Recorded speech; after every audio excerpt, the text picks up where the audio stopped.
स्वागत है दोस्तों आपका टिप्स एंड ट्रिक्स पर। दोस्तों आज हम लोग राष्ट्रपति के सेकंड लेक्चर में चल रहे हैं और यहाँ पर हम लोग राष्ट्रपति के साथ साथ वाइस प्रेसिडेंट मतलब उपराष्ट्रपति को भी पढ़ लेंगे और इस वीडियो लेक्चर में थोड़ा कॉन्साइज करेंगे और सब मेन चीज़ें यहाँ पर हम लोग कर लेंगे। ठीक है, तो देखते हैं दोस्तों। क्षमादान की शक्तियाँ आपने देखा था प्रीवियस वीडियो में, यहीं पे समाप्त हुआ था और यहाँ पर राष्ट्रपति को 5 तरह से क्षमादान की शक्ति थी। कौन कौन सी थी आप रिवाइज कर लीजिएगा। और एक पूर्ण क्षमादान की शक्ति थी, वह राष्ट्रपति को ही मिलती है, ऐसी शक्ति राष्ट्रपति के पास ही है। और जरा सा कंपेयर कर लेते हैं राज्यपाल से। राष्ट्रपति की यह शक्ति अनुच्छेद 72 के तहत है, जबकि राज्यपाल की यह शक्ति 161 के तहत है। मैंने एक वीडियो में आपको बताया था कि जो चीज़ें केंद्र में हैं और उसका समतुल्य राज्य में देखने के लिए 89 जोड़ना या 90 जोड़ना, इसी के आसपास जोड़ने पे हमें वह डिजिट वह आर्टिकल मिल जाता है। उसके बाद दोस्तों फिर मैंने बताया था कि अब मैं यहाँ नया शुरू है कि सेना न्यायालय के खिलाफ क्या क्षमादान की शक्ति राष्ट्रपति के पास है। हाँ, सेना न्यायालय के क्षमादान की शक्ति है। सेना न्यायालय का अगर कोई निर्णय है तो उसके खिलाफ भी जाके राष्ट्रपति आपको न्याय दे सकते हैं, परंतु राज्यपाल को अनुच्छेद 161 के तहत ऐसी शक्ति नहीं है। बिल्कुल ध्यान दीजिएगा, ये पूछा जाता है प्रश्न। विषय तो राष्ट्रपति को विषय जो है संघ सूची और समवर्ती सूची, मान लीजिए कोई अपराधी किया है जो कि संघ सूची और समवर्ती सूची से संबंधित है, तो राष्ट्रपति उस पर क्षमादान कर सकते हैं। जबकि राज्यपाल क्या करता है, राज्य और समवर्ती सूची के विषय में। उसके बाद दोस्तों आगे जो है मृत्युदंड के मामले में उसको क्षमा करने की शक्ति राष्ट्रपति को है, जबकि राज्यपाल को ऐसी शक्ति नहीं है। उसके बाद दोस्तों राष्ट्रपति की अन्य शक्तियां, चूंकि हमारा लेक्चर राष्ट्रपति के ऊपर है तो राष्ट्रपति की अन्य शक्तियों में देखिए आर्टिकल 143। दोस्तों 143 के तहत राष्ट्रपति के पास यह पावर होता है, प्रेसिडेंट के पास, कि वह सुप्रीम कोर्ट से हैं। ठीक है, अगर कोई ऐसा तथ्य या विधि का प्रश्न आ गया है, कोई ऐसा प्रश्न है जो विधि से संबंधित है या ऐसा तथ्य आ गया है जो है व्यापक महत्व का है, तो उसके लिए प्रेसिडेंट 143 के तहत सुप्रीम कोर्ट से जो है राय मांग सकते हैं। इसके बाद थोड़ा सा और विस्तार है दोस्तों कि सुप्रीम कोर्ट वह राय देने के लिए बाध्य है कि नहीं, या कब बाध्य है, तो ये सारी चीज़ हम लोग सुप्रीम कोर्ट पढ़ते हो वहाँ पर करेंगे। अभी हम लोग सिर्फ राष्ट्रपति की अन्य शक्तियाँ देख लेते हैं। फिर ऐसे ही दोस्तों आर्टिकल 239 है। आर्टिकल 239 यह है कि जैसे जो यूटी होते हैं, यूटी यूनियन टेरिटरीज, इनकी संख्या आप कमेंट में बताइएगा हमें, और कौन सी यूटीज नई बनी है और उनमें विधान परिषद है या नहीं, ये भी कमेंट में आप बताइएगा। तो यूटी का जो प्रशासन होता है वह किसके अधीन होता है, वह प्रेसिडेंट के अधीन होता है और उसे उन क्षेत्रों के प्रशासन के लिए नियम बनाने की शक्ति प्राप्त होती है। मतलब यूटी का प्रशासक कौन है, प्रेसिडेंट के अधीन होता है। ठीक है, प्रेसिडेंट के अधीन का मतलब जो केंद्रीय मंत्रिपरिषद है, मतलब इस वक्त एनडीए की गवर्नमेंट है तो मेन उसी के अंतर्गत, या और कभी कुछ जैसे दिल्ली वगैरह है उनके लिए कुछ अलग प्रावधान है। आगे देखते हैं दोस्तों आर्टिकल 341 और 342, इसको अगर मिला के पढ़ा जाए तो एससी और एसटी की जो सूची होती है दोस्तों कि इसमें कौन कौन सी जनजाति है, अनुसूचित जाति, अनुसूचित जनजाति शामिल होगी, तो उस सूची में फेरबदल करना, उसमें शामिल करना या निकालना जो है राष्ट्रपति के पास ऐसी शक्ति होती है। फिर आर्टिकल ये हो गया एससी, ये हो गया एसटी। उसके बाद तो आर्टिकल 339 में हमने बता दिया शेड्यूल्ड एरिया जो होते हैं दोस्तों, इसके लिए आप हमारा अनुसूची 5 और 6 का जो वीडियो मैंने बनाया था उसमें मैंने डिटेल से बताया हुआ है कौन कौन से राज्य हैं, त्रिपुरा, असम, ठीक है, वहाँ पे और बाकी 2 राज्य उनमें बताया था मैंने। तो शेड्यूल्ड एरिया में अगर कोई अनुसूचित क्षेत्र का नाम घटाना या जोड़ना है तो उस 339 आर्टिकल के तहत यह शक्ति किसको मिली हुई है, राष्ट्रपति को मिली हुई है।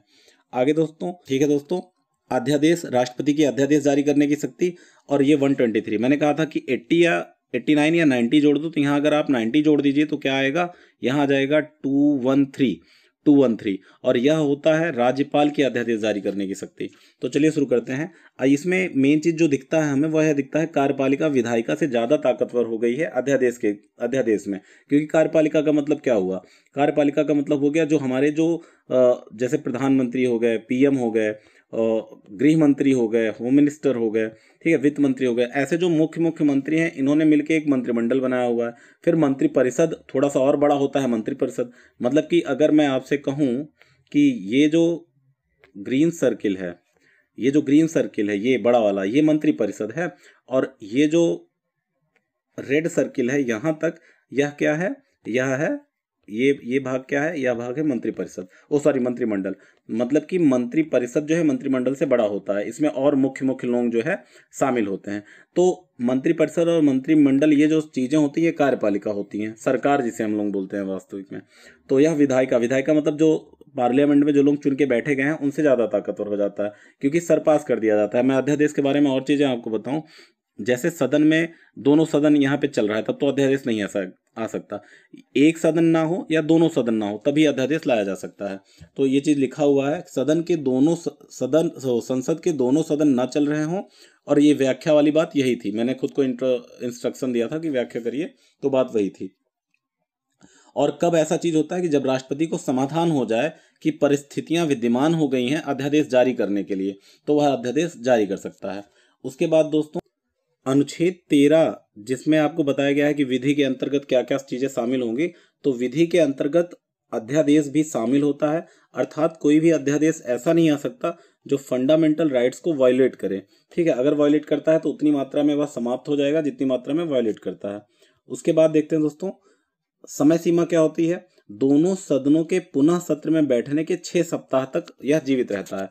जैसे अगर मान लीजिए कोई दोनों सदन नहीं था और सदन फर्स्ट आ चुका है, ठीक है, और सदन सेकंड जब आता है तो सेकंड सदन के आने के बाद जो है से 6 सप्ताह जोड़ा जाएगा। और उससे पहले भी अगर सदन ने एक प्रस्ताव संकल्प पारित करके इसको कहा है कि मुझे समाप्त करना है, तब भी यह अध्यादेश समाप्त हो सकता है। दूसरी चीज 6 सप्ताह के बाद तो अपने आप समाप्त हो जाएगा। तीसरी चीज राष्ट्रपति स्वयं भी इसे वापस ले सकता है। उसके बाद दोस्तों अध्यादेश की जो शक्ति है वह बिल्कुल अधिनियम की शक्ति के बराबर होगा। ऐसा नहीं कि अध्यादेश को जो है राष्ट्रपति ने पारित करा दिया है तो वो अधिनियम से कमजोर है, नहीं। आगे संविधान संशोधन के लिए अध्यादेश नहीं लाया जा सकता। बिल्कुल ध्यान दीजिएगा कि ऐसा भी तो हो सकता है, मान लो कोई कॉन्स्टिट्यूशन अमेंडमेंट एक्ट बिल लेके चले आए और बोल दे कि सदन नहीं चल रहा था, इस वजह से चलो राष्ट्रपति के पास इसको पारित करवा लेते हैं। ऐसा नहीं होगा। संविधान संशोधन के लिए आपको जो है बाकायदे जो रूल है वो होना चाहिए। आगे है राष्ट्रपति जब चाहे वापस ले सकता है अध्यादेश को, बिल्कुल सही बात है। उसके बाद जो एक मुख्य प्रश्न उठता है वो यह है कि क्या न्यायिक पुनरावलोकन हो सकता है। हाँ, हो सकता है न्यायिक पुनरावलोकन, और उसका आधार होगा असद्भाव पूर्ण तरीके से अगर कोई अध्यादेश लाया गया है। ठीक है, जो ये रेट्रोस्पेक्टिव भी हो सकता है, मतलब भूतलाक्षिक विधि भी हो सकती है। अध्यादेश जो है भूतलाक्षिक भी लाया जा सकता है। भूतलाक्षिक मतलब ये होता है जैसे आज अध्यादेश पारित हुआ है, आज फिक्स मान लो आज 1 तारीख है, 1 तारीख को पारित हुआ है, लेकिन यह पीछे महीने में भी जाके लागू हो सकता है। ठीक है, तो आगे बढ़ते हैं दोस्तों। अगला है राष्ट्रपति हेतु अर्हताएं। जैसे कोई चुनाव पद के लिए खड़ा हुआ है तो क्या क्या एलिजिबिलिटी उसके अंदर होनी चाहिए, या आर्टिकल 58 में दिया गया है। और इन आर्टिकल्स को मैंने बहुत अच्छे से एक ट्रिक से याद कराया था जो कि पहले वीडियो में आपने देख लिया होगा। पहला है कि वह व्यक्ति भारतीय नागरिक होना चाहिए, और भारतीय नागरिक होने के लिए आप यह ध्यान दीजिएगा कि जरूरी नहीं है कि वह जन्म से भारतीय नागरिक हो, वह बाद में भी भारतीय नागरिकता ले सकता है। तो जन्म से भारतीय नागरिकता जरूरी नहीं है। दूसरी चीज, उसकी आयु जो है वह 35 वर्ष से अधिक हो चुकी हो। और तीसरी बात, ये आयु वाली बात बहुत इंपॉर्टेंट है, मतलब प्रश्न पूछा जाता है एग्जामों में, और लोकसभा सदस्य होने की अर्हता रखता हो, मतलब वह एलिजिबल हो लोकसभा का सदस्य बनने के लिए। लोकसभा उच्च सदन है कि निम्न सदन है, बताइएगा कमेंट में। अगला है दोस्तों, इसी में चौथा जो एलिजिबिलिटी है वह है कि वह सरकार, भारत या राज्य सरकार के या स्थानीय या अन्य प्राधिकारी के अधीन कोई लाभ का पद धारण ना करता हो। और यहाँ पर एक चीज और समझ लेना जरूरी है कि मंत्री होना या किसी संसद के किसी सदन का सदस्य होना लाभ का पद नहीं माना जाएगा। आगे बढ़ते हैं दोस्तों आर्टिकल 71 पर।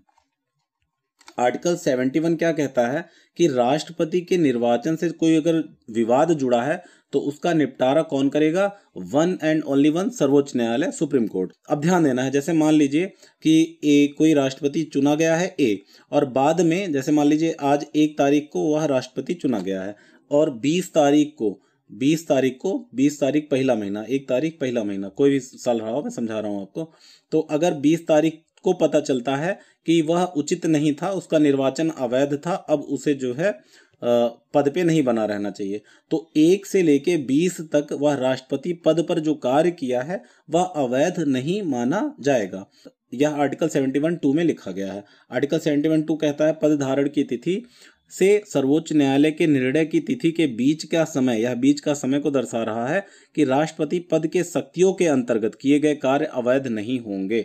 39वें संविधान संशोधन 1975 द्वारा यह ऐड किया गया था। आगे देखते हैं दोस्तों, 71(3) क्या कहता है? राष्ट्रपति या उपराष्ट्रपति के निर्वाचन से संबंधित विनियम संसद विधि द्वारा कर सकेगी। मतलब निर्वाचन से संबंधित और कोई भी रेगुलेशन बनाने हैं तो संसद विधि द्वारा बना सकता है, सीधी सी बात है। उसके बाद दोस्तों एक चीज यहाँ पर बहुत जरूरी है, ध्यान देने लायक है, वह यह है कि उपराष्ट्रपति पद के प्रत्याशी के लिए 20 मतदाताओं द्वारा प्रस्तावित होना चाहिए उपराष्ट्रपति का नाम, और 20 द्वारा ही अनुमोदित होना चाहिए। यह संख्या मैं पिछले वीडियो में प्रेसिडेंट के लिए बताया हूं, राष्ट्रपति के लिए बताया हूं। तो यदि आप वीडियो देख रहे हैं तो कमेंट बॉक्स में जाके बताइए कि राष्ट्रपति के लिए यह संख्या कितनी होनी चाहिए। आगे बढ़ते हैं, राष्ट्रपति पद का प्रत्याशी जो होगा उसकी जो जमानत राशि होती है वह 15,000 रुपये होती है, और जमानत जब्त हो जाता है अगर कुल मत का 1/6 मत उसे प्राप्त नहीं होता है। जैसे अगर कोई एक खड़ा हुआ है और अगर 60 मत जो है टोटल पड़े हैं और वह मात्र जो है पाया है 8 वोट, तो 8 वोट का मतलब क्या हुआ, 1/6 करते आप तो 10 आता, तो मतलब 10 से कम है, तो मतलब इसकी जमानत राशि जो है, जो कहते नहीं जमानत जब्त हो गई, जमानत जब्त हो गई, तो जमानत जब्त होने का मतलब है कि उसने जो राशि दी थी वह राशि अब उसे वापस नहीं मिलेगी। उसके बाद आर्टिकल 57 कहता है कि राष्ट्रपति पुनर्निर्वाचन के लिए योग्य होता है। यहाँ पर कोई हमारे आर्टिकल में कोई अधिकतम सीमा नहीं बताया गया है कि कोई राष्ट्रपति कितनी बार बन सकता है, अधिकतम सीमा यहाँ पर नहीं बताई गई है, जिसकी वजह से आप पुनर्निर्वाचन के लिए पात्र होता है राष्ट्रपति। ठीक है, तो आप बताइए कि हमारे संविधान निर्माण के बाद कौन ऐसे प्रेसिडेंट थे जो 2 बार रह चुके हैं। ठीक है, आगे आते हैं दोस्तों आर्टिकल 361 पर, और यहां पर राष्ट्रपति को दी गई उन्मुक्तियां मतलब इम्यूनिटीज। ठीक है, तो राष्ट्रपति को दी गई उन्मुक्तियां इम्यूनिटी, तो यहाँ पे आर्टिकल 361 में इम्यूनिटीज दी गई हैं। यहाँ मैं आर्टिकल भी लिख दिया हूँ।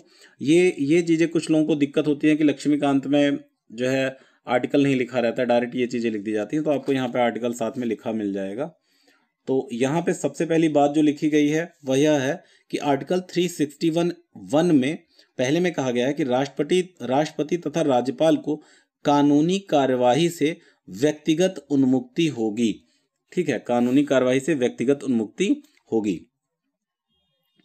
उसके बाद आर्टिकल 361(2) में क्या कहा गया है कि राष्ट्रपति पर पद धारण के दौरान दांडिक या आपराधिक कार्यवाही नहीं की जाएगी, ना तो शुरू की जाएगी और ना ही चालू रहेगी, ना ही चालू। जैसे अगर पहले से चल रही है तो वो बंद की जाएगी, बाद में देखा जाएगा, और अगर है तो शुरू नहीं की जाएगी कोई भी दांडिक कार्यवाही।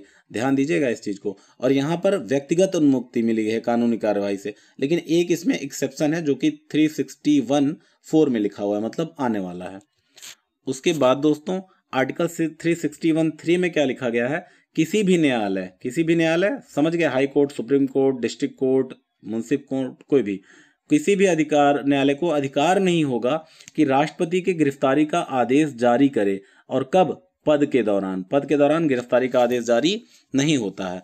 आर्टिकल 361(4) में क्या कहा गया है कि इस पे कुछ सीमाएं लगी हुई हैं, और वह सीमाएं यह है कि अगर राष्ट्रपति जो है, अगर कोई व्यक्ति जो है कोई अनुतोष रिलीफ कि भैया राष्ट्रपति ने हमसे इतना रुपया लिए थे या क्या कैसे, अगर कोई अनुतोष जो है अनुतोष का दावा करता है अगर, तो सिविल कार्यवाही शुरू कर सकता है राष्ट्रपति के ऊपर, और ऐसा करने से पहले उसे कुछ जो है शर्तें पूरा करना होगा कि इसका एक वो लिखित सूचना, इस कार्यवाही का एक लिखित सूचना, कि जो उसको समस्या है उसकी एक लिखित सूचना जो है, लिखित सूचना रिटर्न में, W लिख दे रहा हूँ, रिटर्न में राष्ट्रपति को देनी होगी कि भैया ये अनुतोष हमें तुमसे चाहिए था, तुमने दिया नहीं है अभी।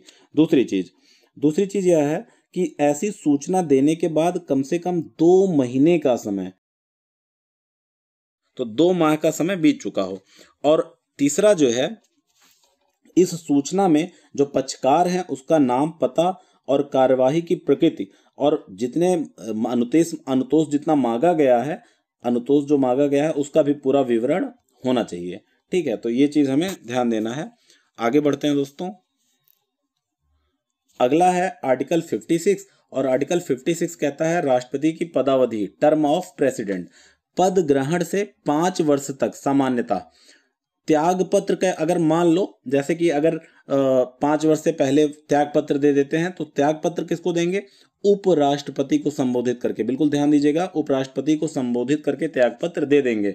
ऑप्शन कहेगा सर्वोच्च न्यायालय के मुख्य न्यायाधीश को, जिस और या दिल्ली के हाई कोर्ट के जो है मुख्य न्यायाधीश को, या जो बोलेगा प्राइम मिनिस्टर को, या अटॉर्नी जनरल को, कुछ भी बोल सकता है तो कंफ्यूज हो जाएंगे, तो उपराष्ट्रपति को। अनुच्छेद 56(1) का में दिया गया है राष्ट्रपति संविधान का और तीसरा क्या है, एक आर्टिकल है 61, इसमें लिखा हुआ है कि यदि राष्ट्रपति संविधान का अतिक्रमण करता है तो उसे पद से हटा दिया जाएगा, और जिसका नाम क्या होता है? महाभियोग होता है, और या फिर आकस्मिक मृत्यु हो जाए तब भी पद से हट जाएगा। तो इतने ही तरीके हैं राष्ट्रपति को पद से हटने के, या पदावधि क्या रहेगी? 5 वर्ष की रहेगी। फिर आगे आते हैं दोस्तों, महाभियोग की प्रक्रिया देख लेते हैं जरा ये इंपॉर्टेंट चीज है कि इम्पीचमेंट जो होता है कैसे होता है आर्टिकल 61 में। बिल्कुल ध्यान से देखिएगा क्योंकि इंपॉर्टेंट टॉपिक है, प्रश्न पूछा जा सकता है। सबसे पहली चीज तो यह एक अर्धन्यायिक प्रक्रिया है। ठीक है, अर्धन्यायिक का मतलब क्या हुआ? क्वासी जुडिशियल बोलते हैं इंग्लिश में। और यहाँ पर महाभियोग का आधार ध्यान देना है। क्या आधार है? संविधान का अतिक्रमण।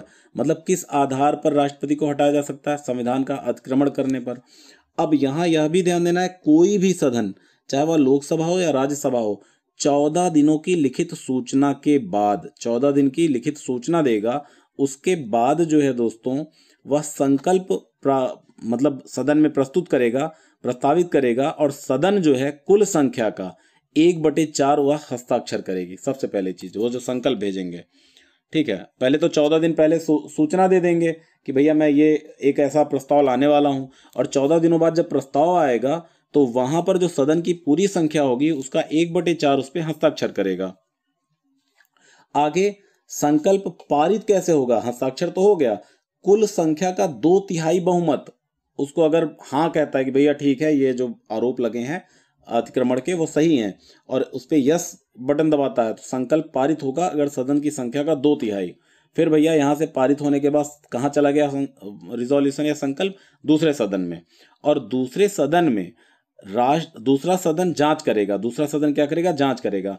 और यहीं पर राष्ट्रपति बचाव हेतु स्वयं जा सकता है या कोई प्रतिनिधि भेज सकता है। ठीक है, और अब दूसरा सदन भी जांच किया और कुल संख्या का 2/3 बहुमत से पारित कर दिया कि हाँ भैया जो यहाँ पे लिखा है, या बोला कि सही है, ये गड़बड़ किए हैं, सॉरी, तो पारित होने की तिथि से पद से हटा दिया जाएगा। आगे ध्यान देते हैं जो कि बहुत इंपॉर्टेंट है, सदन की कुल संख्या अर्थात मनोनीत सदस्य भी, भाई कुल संख्या में मनोनीत सदस्य भी आ जाएंगे और यह महाभियोग में भाग लेते हैं। तो मतलब कि मनोनीत सदस्य जो है राष्ट्रपति को हटाने में भाग लेते हैं। आप बताइए क्या निर्वाचन में भाग लेते थे? नहीं लेते थे, पर निर्वाचन में राष्ट्रपति के सिर्फ निर्वाचित सदस्य ही भाग लेते थे। संसद में लोकसभा और राज्यसभा, लेकिन विधानसभा ही होगा, विधान परिषद, सॉरी यहाँ विधान परिषद लिखना चाहिए था, विधान परिषद भाग नहीं लेता है। ध्यान दीजिएगा, मैंने विधान परिषद लिख के क्रॉस किया था, सोचा लेकिन ये विधानमंडल लिख उठा है। तो लोकसभा, राज्यसभा, विधानसभा, उसके बाद दिल्ली और पुडुचेरी के विधानसभा के निर्वाचित सदस्य ही राष्ट्रपति का निर्वाचन करते हैं। एक प्रश्न दोस्तों हो सकता है आपके मन में आया हो, और वह यह है कि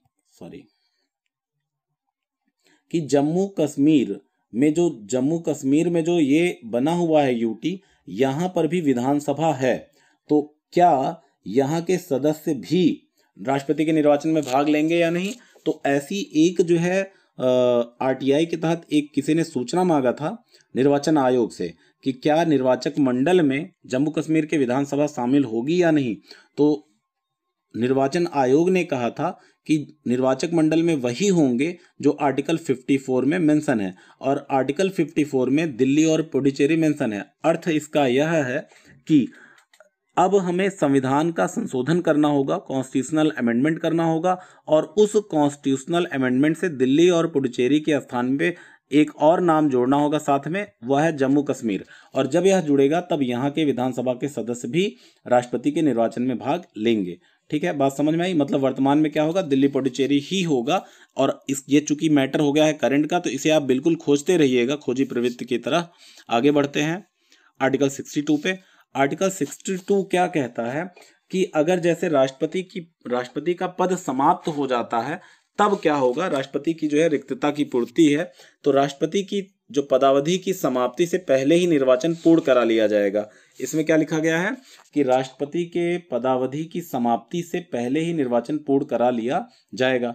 और एक चीज यहां और ध्यान देना है दोस्तों, वह यह है कि लेकिन अनुच्छेद 56(1) में 56(1)(c) में कहा गया है कि राष्ट्रपति अवधि समाप्ति के बाद भी पद पर तब तक रहेंगे जब तक उत्तराधिकारी अपना पद ग्रहण न कर लें। एक चीज यहां पे लिखा गया है। उसके पहले अभी हमने क्या पढ़ा, उसके पहले हमने पढ़ा कि राष्ट्रपति पदावधि की समाप्ति से पहले ही निर्वाचन पूर्ण करा लिए जाएंगे। अगर पहले निर्वाचन करा ही लिए जाएंगे तो ये जो बाद में लिखा गया है कि उत्तराधिकारी के आने तक जो है बने रहेंगे, तो ये तो दोनों एक दूसरे के विपरीत लग रहे हैं, विरोधाभास हैं। तो इसके लिए सर्वोच्च न्यायालय ने 1974 में एक मामले में कहा कि अनुच्छेद 56(1) को अनुच्छेद 62 के साथ मिलाकर पढ़ा जाना चाहिए। और यहाँ पे यह बोला जाना चाहिए कि नए राष्ट्रपति का जो निर्वाचन है वह पुराने राष्ट्रपति के कार्यकाल पूर्ण होने से पहले हो जाना चाहिए। आई बात समझ में। बाकी अगर दोनों आर्टिकल सही हैं, उनके जो है आर्टिकल ऐसा है कि राष्ट्रपति के पूर्ण होने से पहले करा लेना चाहिए, और अगर नहीं हुआ है तो जब तक वो अपना पदभार ग्रहण नहीं कर लेते तब तक वो पद पे बने रहेंगे पुराने वाले। 62 में कहा गया है अगर राष्ट्रपति की मृत्यु हो जाती है या त्यागपत्र दे देते हैं या महाभियोग द्वारा हटा दिए जाते हैं या अन्य कारण से पद रिक्त हो जाता है, ठीक है, तो ऐसी स्थिति में किसी भी स्थिति में, पहले तो लिखा है यथाशीघ्र, या आगे लिखा है किसी भी स्थिति में 6 माह से पहले। तो ये जहां पर दोस्तों मैं फिर से आपको बता दूं, जहां पे ऐसे माह आ जाए, सप्ताह आ जाए, तो वो चीज बहुत ध्यान दीजिएगा क्योंकि ये सब प्रश्न बन जाते हैं। तो 6 माह से पहले निर्वाचन करा लिया जाएगा। नया राष्ट्रपति पद धारण की तिथि से 5 वर्ष तक स्वतंत्र कार्यकाल पूरा करेगा। ये नहीं कि जैसे मान लीजिए कि ए राष्ट्रपति थे और यह 3 साल तक कार्यकाल किए और 3 साल जैसे समाप्त हुआ तो ये भी समाप्त हो गए, लेकिन अब नया राष्ट्रपति बी का चुनाव हुआ और बी जो है 4 और 5 मतलब 2 साल और, मतलब चौथा साल और 5वां साल पूरा करने के बाद हट जाएंगे। ऐसा नहीं होता, वो आएंगे तो वो अपना 5 वर्ष पूरा करेंगे बिल्कुल नए तरीके से। तो यहां मैंने लिखा था प्रश्न पूछ सकता है कि नया राष्ट्रपति बचे हुए कार्यकाल तक पद धारण करेगा, नहीं भैया, वह पूरा पद धारण करेगा। आगे आते हैं और अब दोस्तों देख लेते हैं कितना लंबा वीडियो हुआ। सबसे पहले ये 24 मिनट का हो चुका है, कोई दिक्कत नहीं है, थोड़ा वीडियो लंबा करेंगे क्योंकि पेपर आने वाला है। भारत का उपराष्ट्रपति, वाइस प्रेसिडेंट, और वाइस प्रेसिडेंट के बारे में अनुच्छेद 63 से 71 तक इनका जिक्र है। सबसे पहले दोस्तों निर्वाचन से संबंधित आर्टिकल 66 में लिखा गया है कि वह भारतीय नागरिक हो, फिर वही सारी चीजें, आयु जो है 35 वर्ष से अधिक हो, राज्यसभा सदस्य होने के लिए अहर्ह हो, एलिजिबल हो। वहां किसके लिए था, वहां था लोकसभा के लिए। और इसमें जो है सबसे पहली बात यह है कि राज्यसभा के लिए क्या क्या चीजें हैं। अच्छा, राज्यसभा के लिए अहर्ह है, एलिजिबल हो, तो राज्यसभा की अर्हता देख लेते हैं। भारतीय नागरिक हो, आयु 30 वर्ष से अधिक हो, और यहाँ आयु 35 वर्ष से अधिक लिखा हुआ है, तो हम यही मानेंगे, ठीक है। ये नहीं मानेंगे कि 30 वर्ष है, मतलब 31 वर्ष का व्यक्ति उपराष्ट्रपति पद के लिए नहीं लड़ सकता चुनाव, जबकि राज्यसभा के लिए लड़ सकता है। तो जहां से अलग लिख दिया गया है तो उसे हम अलग ही मानेंगे। और लाभ का पद न धारण करता हो, तो यहां भी वही चीज है, लाभ का पद न धारण करता हो। दूसरी चीज, अनुमुक्त दिवालिया मतलब अनडिस्चार्ज्ड इंसॉल्वेंट ना हो, या विकृत मानसिकता का ना हो, मतलब अनसाउंड माइंड का ना हो। तो आपको कूट में दे सकता है कि ऐसा व्यक्ति ये चीजें लिख देगा, तो आप कहेंगे नहीं वहां पे तो ये लिखा हुआ था राज्यसभा सदस्य होने की अर्हता रखता हो, तो गलत हो जाएगा दोस्तों। वहां पे आप हमें ये ध्यान रखना होगा हम लोगों को कि ये राज्यसभा सदस्य होने के लिए जो जो चीजें थी इसकी, उसमें हाँ जो जो चीजें थी उसे भी हम लोग देखेंगे। तो ये सारी चीजें अंदर लिखी गई, इसको भी आप देख के उसके साथ जोड़ के पढ़ेंगे। आगे आते हैं निर्वाचक गण पर दोस्तों। तो निर्वाचक गण में क्या है, आर्टिकल 66(1) में लिखा है संसद के दोनों सदन के सभी सदस्य, ये ध्यान देना है। और कौन सा मेथड होता है, वही अनुपातिक प्रतिनिधित्व की पद्धति के अनुसार STV एकल संक्रमणी मत द्वारा उनका चुनाव किया जाता है। ठीक है दोस्तों, ये जो लिखा हुआ है इसका अर्थ यह है कि जो उम्मीदवार है उपराष्ट्रपति के लिए वह ना तो संसद का ना राज्यों के विधानमंडल का सदस्य होगा। अगर यदि होगा तो वह उस तारीख से सदस्य नहीं माना जाएगा जिस तारीख से शपथ ग्रहण कर लिया है राष्ट्रपति या उपराष्ट्रपति के लिए। अगला लाभ का पद धारण न करता हो, तो ये बात ठीक है, तो इस पॉइंट को ध्यान दीजिएगा। और जबकि निर्वाचक गण में कौन कौन से होते हैं, सभी सदस्य होते हैं सदन के, संसद के दोनों सदन के, ठीक है, और कोई नहीं होता। आगे आते हैं पदावधि एवं पद से हटाए जाने की प्रक्रिया। तो 5 वर्ष पूरा करेंगे ये पदावधि होगी। पद से त्याग अगर देना चाहें तो वह त्याग पत्र दे सकते हैं, और पद से हटा दिया जाए अगर तो भी। और पद से हटाए जाने की क्या नियम है, हटाने की प्रक्रिया है 14 दिन पूर्व सूचना दिया जाएगा और राज्यसभा में संकल्प पारित होगा। तो वहां पे क्या लिखा था, किसी भी सदन में राष्ट्रपति के लिए, लेकिन यहाँ राज्यसभा में संकल्प पारित होगा। समस्त सदस्य संख्या के बहुमत द्वारा अगर पारित हो गया तो यह जाएगा लोकसभा में, और लोकसभा का समर्थन चाहिए, मतलब साधारण बहुमत चाहिए। और अगर यह साधारण बहुमत वहां भी पारित हो जाता है तो उपराष्ट्रपति को पद से हटा दिया जाता है। अब आते हैं उपराष्ट्रपति के कार्य। तो उपराष्ट्रपति के कार्य थोड़ा इंपॉर्टेंट है। उपराष्ट्रपति के कार्य अनुच्छेद 64 में उपराष्ट्रपति लिखा गया है कि राज्यसभा का पदेन सभापति होगा। पदेन सभापति उसे कहते हैं जो अपने पद की वजह से उस वहां का मेंबर बना हो उस चीज का, तो उसे पदेन सभापति कहते हैं। तो राष्ट्रपति जो है, उपराष्ट्रपति राज्यसभा का पदेन सभापति होगा, मतलब कि जो उपराष्ट्रपति होगा वही राज्यसभा का सभापति होगा। राज्यसभा की बैठक का अध्यक्षता करेगा। राज्यसभा की कार्यवाहियों में मतदान का अधिकार नहीं है। अच्छा, क्यों नहीं है मतदान का अधिकार? क्योंकि यह सदस्य ही नहीं है। अगर सदस्य होता सदन का तो मतदान का अधिकार होता। आगे देखते हैं दोस्तों, क्या कभी भी मत नहीं डाल सकता? नहीं, कभी डाल सकता है। वह जो ऐसा मत हो, निर्णायक मत जो है डाल सकते हैं, जिसको बोलते हैं अंग्रेजी में कास्टिंग वोट। अगर मान लीजिए किसी बात को लेके कोई बात लेके दोनों इक्वल वोट पड़ गया है यस और नो पे, तो वो वाइस प्रेसिडेंट जो है किसी भी एक तरफ वोट दे देंगे तो वह जो है जीत जाएगा, मतलब वह बात मान ली जाएगी। आगे है आर्टिकल 65। आर्टिकल 65 दोस्तों उपराष्ट्रपति द्वारा राष्ट्रपति पद का निर्वहन लिखा गया है, बहुत इंपॉर्टेंट है। ऐसा लिखा है कि राष्ट्रपति की मृत्यु हो जाए या पद त्याग कर दे या हटाए जाने पर उपराष्ट्रपति राष्ट्रपति पद संभालेंगे जब तक नए नहीं आ जाते। और दूसरा लिखा हुआ दूसरे में राष्ट्रपति की अनुपस्थिति में भी पद संभालेंगे। और तीसरी बात यह लिखी गई है कि राष्ट्रपति पद पर जब तक रहेगा वह उपराष्ट्रपति, जब तक राष्ट्रपति पद पर रहेगा तो उसे सभी शक्तियां, उन्मुक्तियां, परलब्धियां, उन्मुक्तियां आपको पता है आदि वही रहेंगी जो राष्ट्रपति को प्राप्त होंगी। वेतन भी उस समय तक उसे राज्यसभा के सभापति का वेतन प्राप्त नहीं होगा। अच्छा, यहां पर एक चीज और मैं आपको बता दूं कि वेतन जो होता है उसे उपराष्ट्रपति पद के लिए नहीं मिलता, उसे वेतन जो है सभापति होने की वजह से मिलता है। बाकी यहां दूसरी चीज लिखी गई है कि वेतन भी वही जो राष्ट्रपति पद के लिए निर्धारित है मिलेगी। इस समय राज्यसभा के सभापति का वेतन नहीं मिलता उसे। संविधान में उपराष्ट्रपति के लिए परलब्धियों की व्यवस्था नहीं की गई है, तो उपराष्ट्रपति के लिए नहीं की गई है। उसे जो वेतन वगैरह मिलती है वो किसका मिलता है, वो राज्यसभा के सभापति होने का मिलता है। अगला है दोस्तों कि राष्ट्रपति यदि अवकाश पर है और उसी समय उपराष्ट्रपति भी अवकाश में है, तो आप समझिए राष्ट्रपति का जो काम है वो कौन संभालेगा, वह सर्वोच्च न्यायालय का मुख्य न्यायाधीश संभालेगा।